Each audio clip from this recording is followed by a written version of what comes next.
नमस्कार, आपण पाहताय लोकसेवा वार्ता। अंबरनाथ तालुक्यातील जावसाई जिल्हा परिषद शाळेतील आदिवासी विद्यार्थ्यांची खोटे अंगठे देऊन शाळेचे प्रभारी मुख्याध्यापक अरुण पुंडलिक वाणी या भ्रष्टाचारी शिक्षकाने शाळेतील मुलांची शिष्यवृत्ती लाटली होती।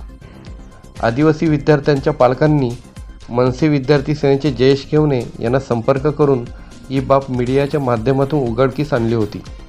त्याचप्रमाणे पालकांनी समवेत जयेश केवणे यांनी या प्रकरणाच्या चौकशीची मागणी केल्यानंतर जिल्हा परिषदेने या प्रकरणाची कसून चौकशी केली असता या प्रकरणी जावसाई शाळेचे मुख्याध्यापक यांच्यावर आदिवासी मुलांची शिष्यवृत्ती लाटल्याप्रकरणी शिस्तभंगाची कारवाई करून त्यांना निलंबित करण्यात आला आहे।